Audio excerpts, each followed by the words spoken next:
Hello, nerds, nerds for humanity. I am on vacation in beautiful Carmel, California, and I've got MAGA brother from the state of freedom and DeSantis in the house. Peter, welcome back.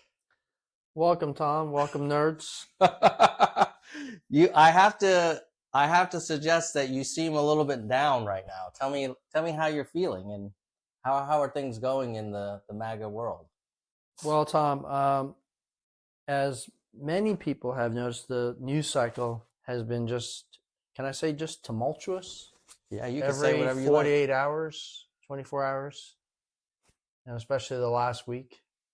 Well, I would say since Biden stepped down, it hasn't been tumultuous at all. It's just been a downward slide of the MAGA universe, the MAGA cinematic universe. So obviously, I'm not a big Kamala Harris supporter. Kamala Harris. Yeah. Mm-hmm. Why do you support Kamala? Mainly because I don't want Trump again. I feel like he purposely tries to divide the country. I feel like he tried to overturn the Constitution.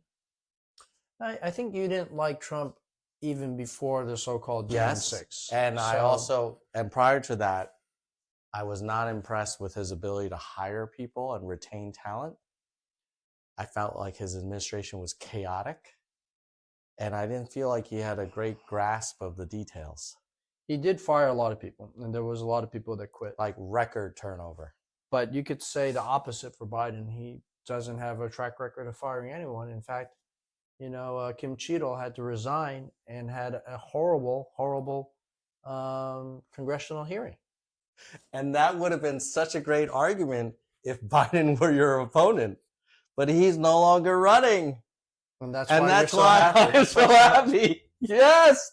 I mean, as many people know, I spent almost all of January in the freezing snow of New Hampshire begging Democrats to consider Dean Phillips. And our argument was Biden is not ready. He is declining and he's going to lose to Trump. And the only person that Trump can beat is Joe Biden. And so if you're a Democrat and you don't want Trump, you cannot have Biden run again. And yet he did. And I was like you, I was very depressed, as you know, especially after the assassination attempt. I was like, oh my God, the MAGA people are talking about how it was predicted in the Bible and this is a divine intervention and Jesus Christ came down and the Holy Spirit shifted the angle of the bullet.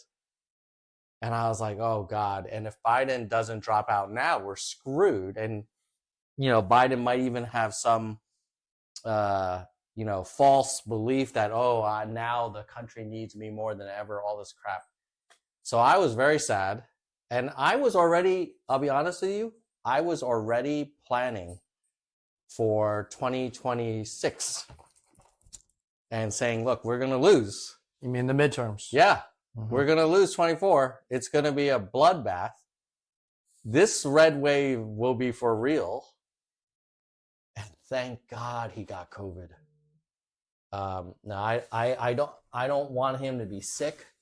Mm-hmm. But it may have been the COVID that was like the straw that broke the camel's back. And here we are. Now the Democratic Party is probably more energized than any time since 2008.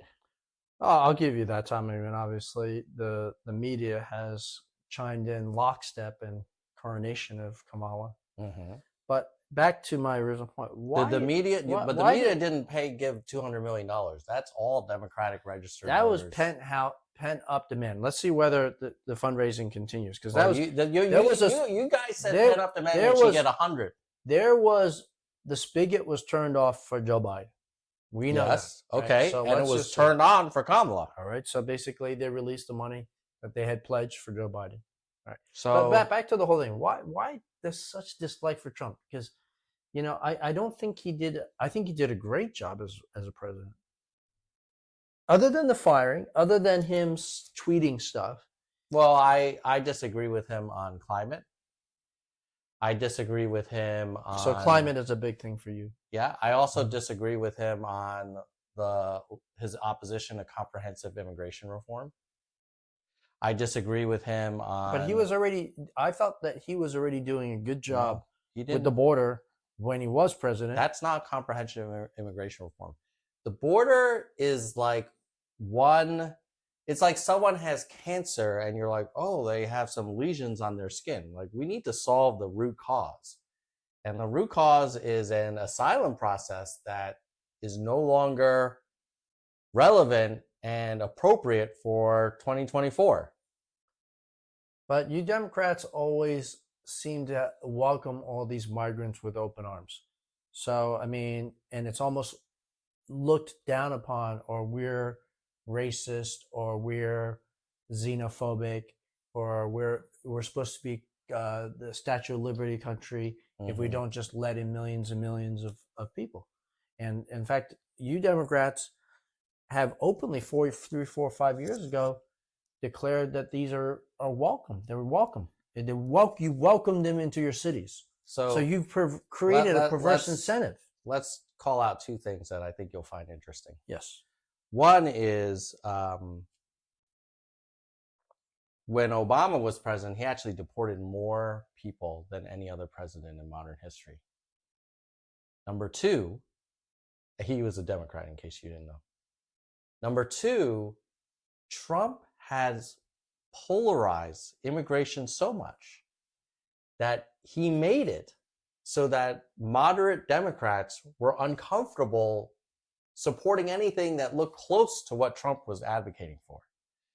So Trump basically, whatever he touches, he makes it toxic, which is the opposite of what you want for bipartisan reform. This is why we can't have comprehensive immigration reform. We can't have comprehensive healthcare reform. We can't have Social Security reform. We can't get this freaking deficit under control, because Trump makes it so that it's like all or nothing, orange or nothing. And if you really want to solve problems, like, you want it so that you have a leader that can bring people together. Now, is Kamala like the next Obama? No. But she's way better than Trump. And I already mentioned to you that for me... Basically, you're anti-Trump, so yeah. Well, I'm anti-Trump because Trump has divided this country. And my exhibit to you is the open border that we have right now in the South is partly because Trump made it so that anybody that talked about border security felt like they would be lumped together with the ultra MAGA. And a lot of us don't want to be lumped with that. So what we need is a leader that can say, hey, look, you know what? We should secure the border. We should completely reform the asylum application process. So basically, you're being critical of Trump, because I know you're going to bring up the comprehensive immigration reform. We should introduce a point system. It's the same issue that these moderate Democrats were guilty of, that they didn't want to even look like they were supporting Trump's policies, because then they would be lumped in and they would be called anti-democratic or pro-Republican or racist or whatever. Yeah. And then lose their votes and get kicked out of office. So it's the same situation. Yeah, except that's not the top of the Democratic ticket that's doing that. So the second thing is,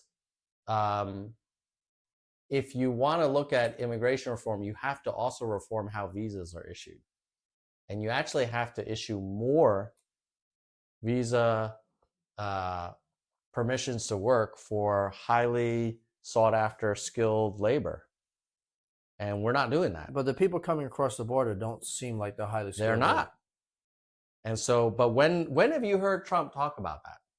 About introducing more visas for AI engineers, for nuclear scientists, for autonomous software engineers. I don't know, but I think that having new visas or more visas for all these, highly skilled people, high education people, is not going to deter these unskilled. We're talking about we're talking about two separate things. That's why it's comprehensive. You have to make it easier for legal immigration that the country needs, targeted, yes, high demand, yes, for the American companies that need workers that cannot fill these highly sought after roles, highly valuable strategic roles. Like, why is it that someone can get a PhD from MIT if they're from India and then we don't let them work here? Like, what the hell's going on? Why can they get an MBA from Stanford if they're from China and then we send them back to China to build companies that compete against us? Why is Trump for this? I didn't know Trump was for that. So. Has he done anything to change immigration other than the wall? The wall wasn't stopping the highly skilled people from getting kicked out. So you asked me why I don't like Trump. Yeah. I mean, I'll give you 3 reasons. Number 1, he makes it so it's impossible for the country to solve problems. It's always about they're evil.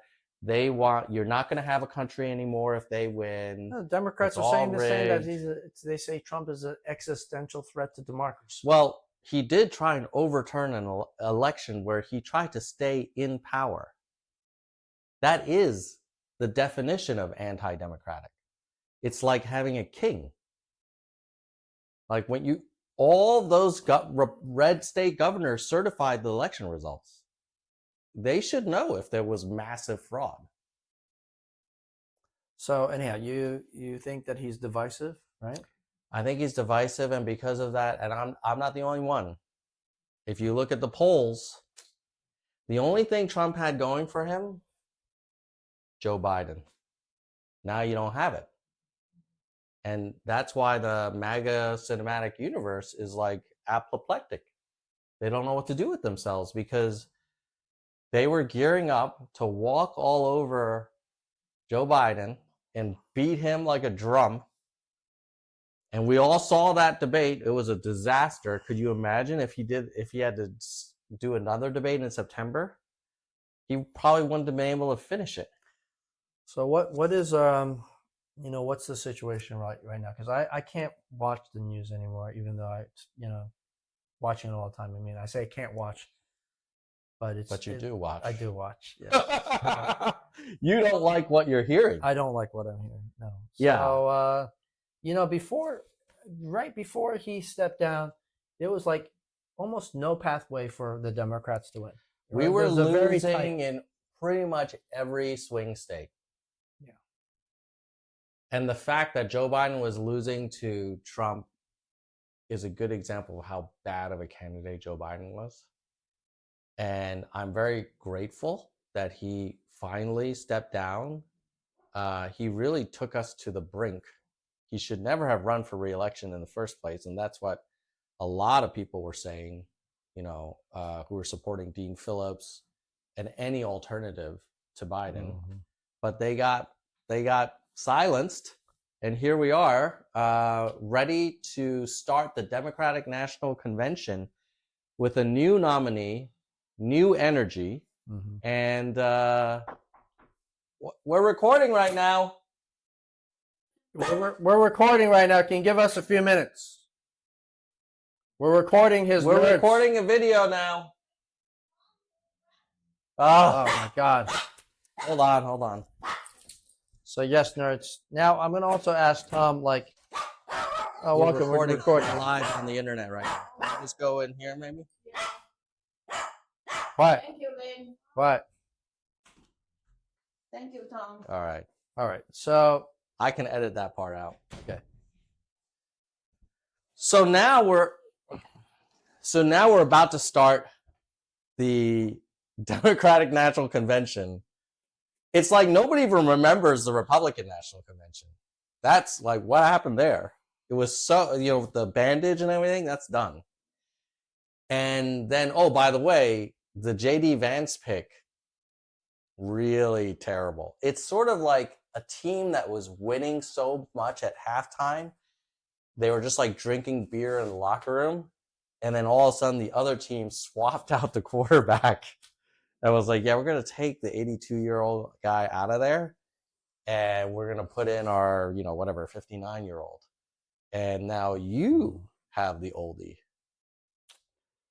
So let's cheer me up a little bit. Okay. What's our as path? a political nerd? I love talking about scenarios. What's our path to victory? There are scenarios here. Yes, we need to win.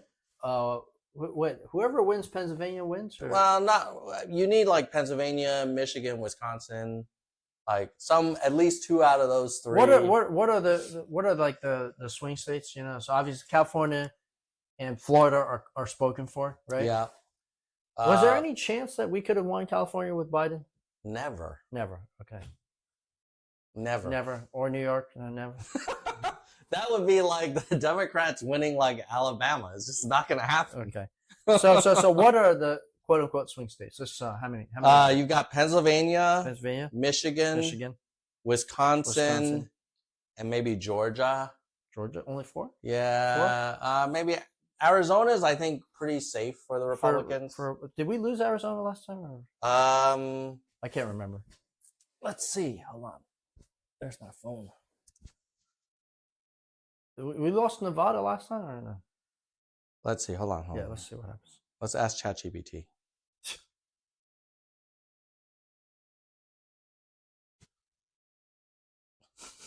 Hopefully these mics.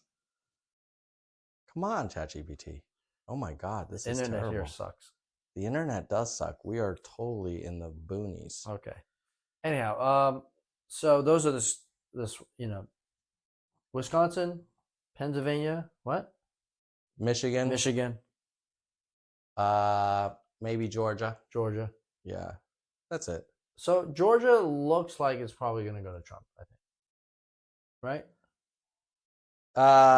Well, for sure under Biden, right. But I think now I can look up the latest. Hold on, but what about Pennsylvania? 2016. You guys, it's tied.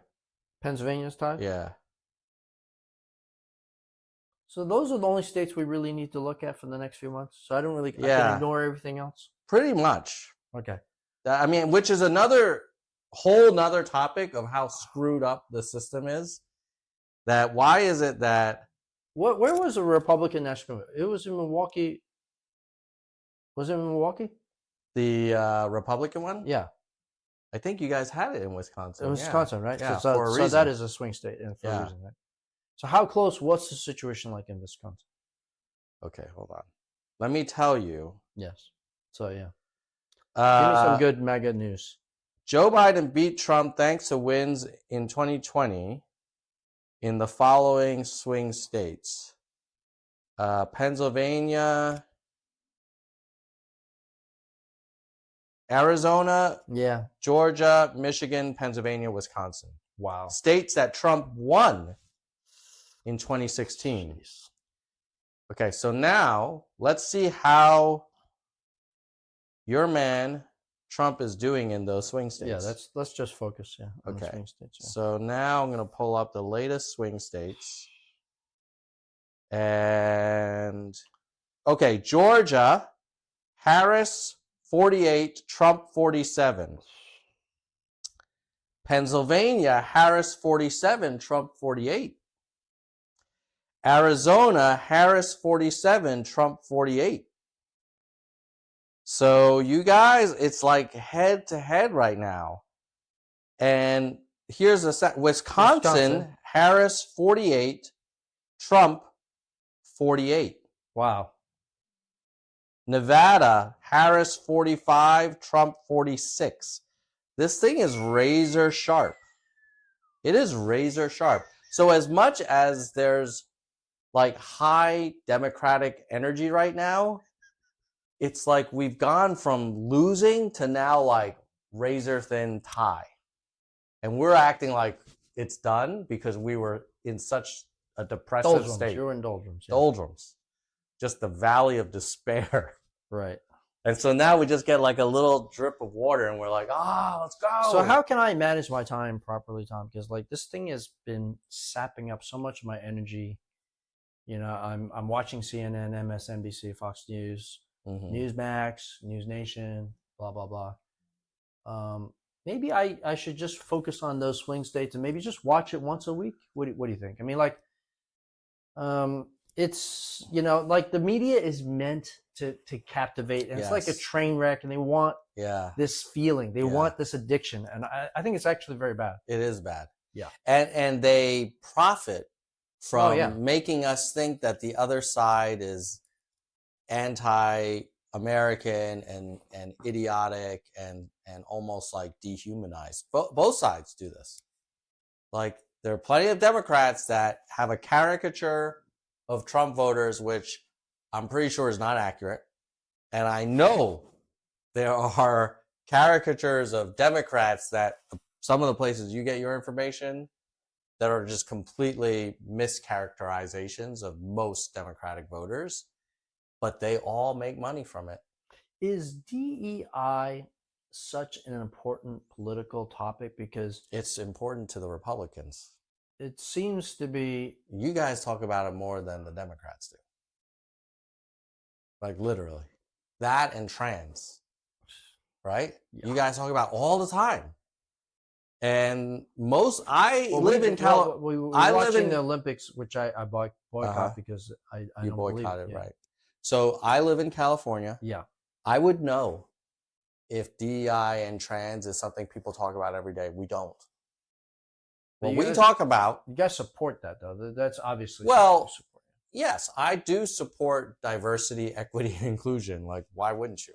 Yeah, but your support like men using bathrooms for girls. I'm fine with people having like whatever gender they want. I don't really care. But you don't have any girls, but if you did, you'd be okay with guys as long as honestly, if they didn't assault them, yeah, it's fine, whatever. I mean, there's guys. There was a time where men and women weren't allowed in a restaurant together. Like, come on, like, as long as there's no actual, contact, I'm fine with it. But that's besides the point. What I'm saying is that you have a view of Democrats that I think is distorted. I agree with you. I think there's a view that MAGA people are only interested in, like, putting down minorities or buying like 50 caliber machine guns and putting it on their truck. Like, I'm sure that's not representative of most MAGA people, right? Like, you wouldn't support 50 cals on the back of a Ford, pickup truck. No. There you go. Look at that. I feel like there is right now the media has really spun it. I've never seen so much divisiveness. It is. And when I watch these TV news shows, they are basically either crying or celebrating for their own side. There's no objectivity. There's no common ground. There's no objectivity. It's not objective. It's all those idiots, those crazy people. Can you believe it? Yeah. Ha ha ha. How did we go to that? It's nuts. Well, I would say Trump has participated. No. I think even before that. Even before Trump, Even before Trump? Yeah. Let me tell you something. Come on. CNN has been, Democratic, for years. But I remember it used to be, at least in my mind, objective. Yeah, well, part of it is because you make more money. I think CNN and Fox make more money by emphasizing the differences. Oh, I think what happens is this. When you just had a few news networks, they had to be objective in a way. Mm-hmm. But then when you had cable news, and now it's digital cable, right? So now before you had physical cable, now you have digital cable. Then they basically niched all the news, just like you niche movies. You have romantic comedy, you have action, sci-fi. So they niched the news into Republican news, and they niched the news into Democrat news. That's what happened, right? I think you're right on that. And I also think these cable news shows, because they're so niche, they make less money. Yeah. And so they're more desperate to boost their ratings. And let's be honest, would people watch more of Hannity if he were more balanced and fair? No.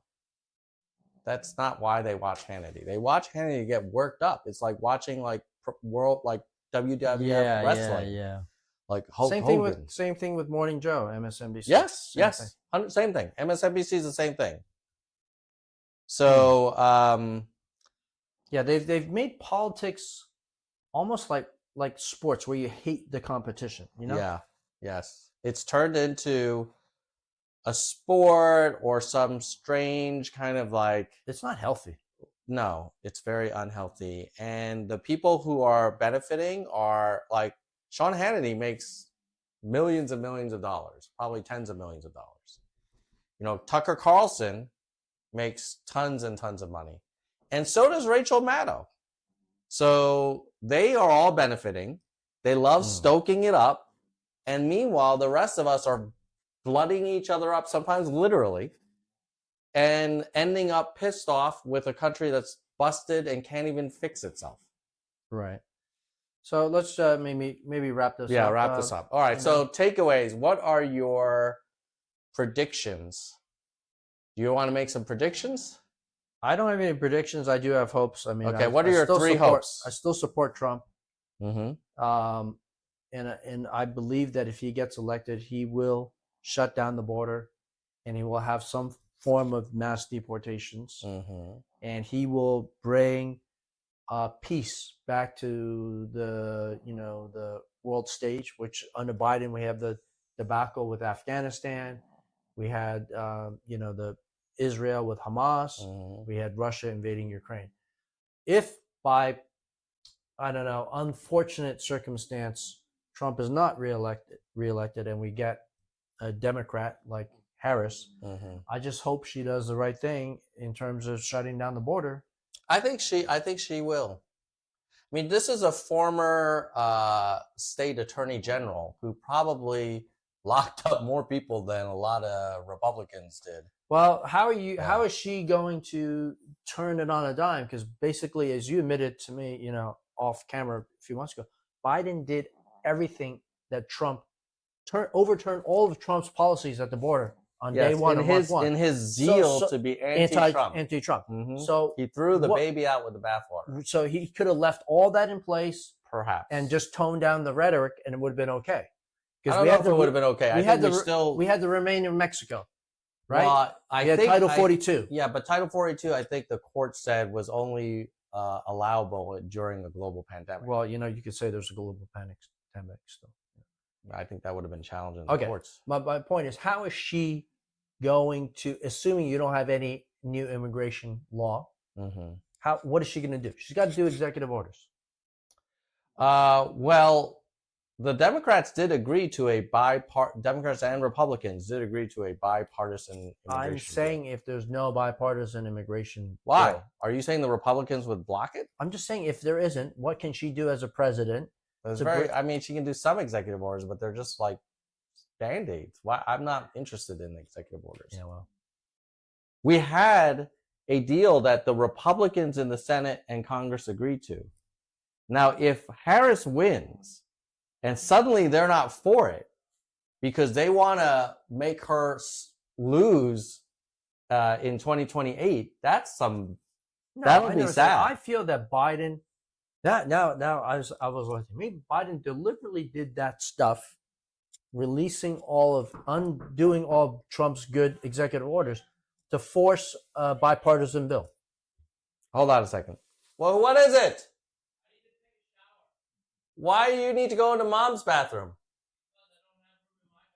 All right, give us 30 seconds to wrap the show up. And mom's in the bathroom. She needs it. She needs a few minutes to finish. Okay. Yeah. So one thing we didn't talk about was if Trump had selected Burgum or Haley, I think those 48, 46 polls would look better. Wow, that was weird. Would look better for Trump. I think Vance added 0. Right? I agree with you that, maybe if he had Haley, even though I think, but Haley, is she basically a neocon, like a kind of, yes. Yeah. Well, like your man Trump said, you still have to win, right? You got to win. That's why when he said that he's pro-choice or letting the states decide, it's because he knew you had to win. You can't push this abortion. So I think I agree with you that if we had Haley, we probably get up an extra 1, 2, or 3 points.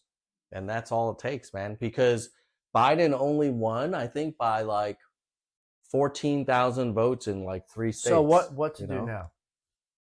Well, I don't know. I mean, if you swapped out Vance now, that could be a fun October surprise.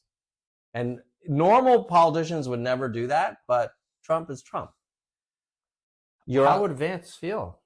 Who cares?